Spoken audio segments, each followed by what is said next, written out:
Hello, MGTOW. Hello, men. This is Howard Dare. Thanks for stopping by. So, I want to talk about the opening of Vault 7.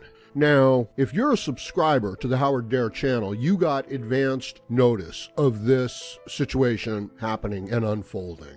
We were talking about this last week, crouched in the whole Fallout discussion conversation.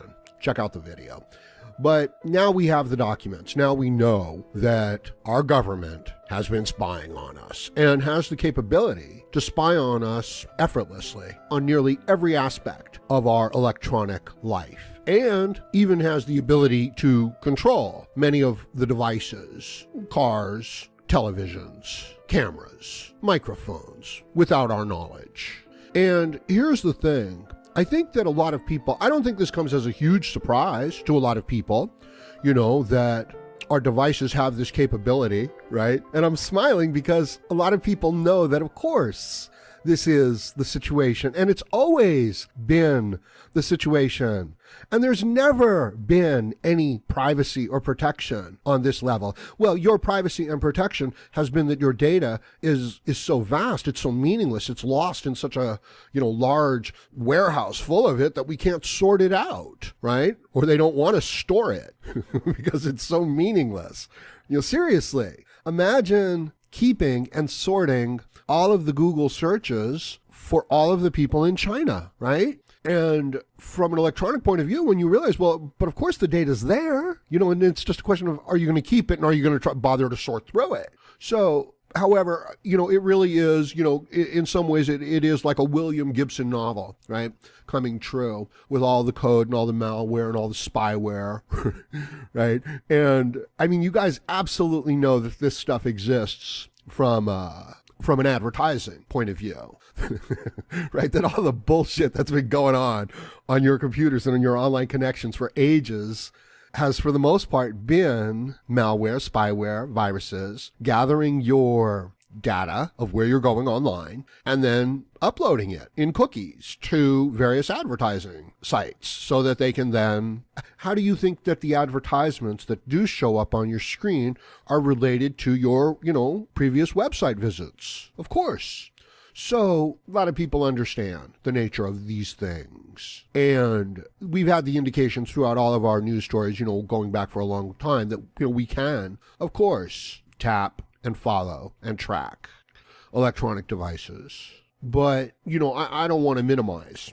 I don't want to minimize this at all, because there are some things that are truly shocking about this. That Obama lost control of this arsenal. You guys know, I hope I don't get in trouble for this. You can buy viruses and malware and spyware online. Okay, there's websites you can go to and you can just buy it. Right? You can just download the code for free if you know where and how.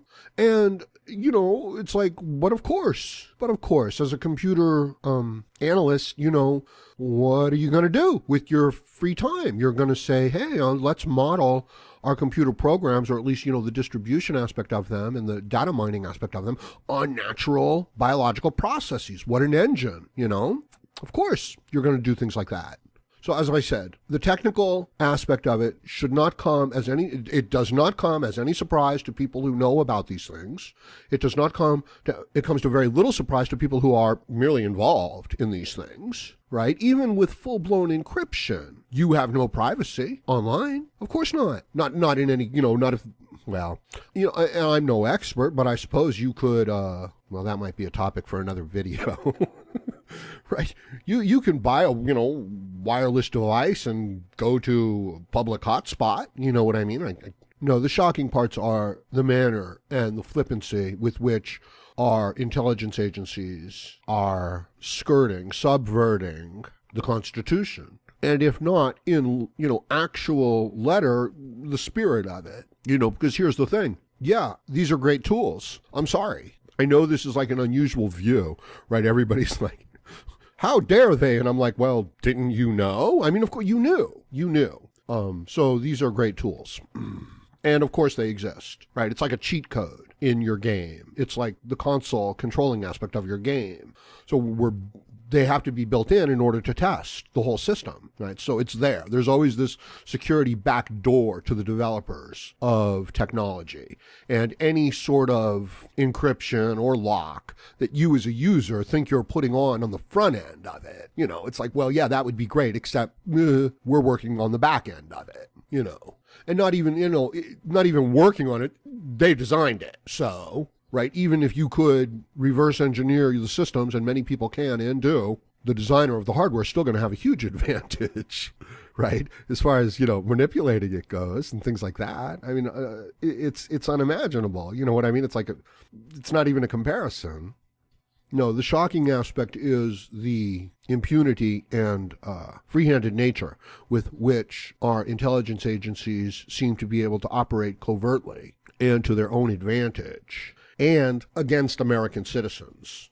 Seriously, I'm not saying anything that's shocking here. All of the data, every search, every bit of data, it exists. So the only question becomes, can you sort through it? And there's no such thing as encryption because at some level, it's not encrypted. I mean, there is such a thing as encryption, right? But, for basic people, no, not really. How could you think that would be true? Go ahead and study it. There you go. So, a deep state. A government of a free people and supposedly freely elected people that can subvert and undercut all the rules and the principles of the society, and they can operate with impunity, even outside of the president's knowledge. Like one president can set it up and another president isn't going to know about it, and the people are never going to know about it. And it can be used against the people and against the existing president. That's what's shocking. That's what's a revelation. Of course, the, technical details of these operations, yeah, that's shocking too. That's devastating, but that to the agencies, from a public awareness point of view, it is somewhat devastating. But you're not going to see the mainstream media, and you do not see the mainstream media on this issue.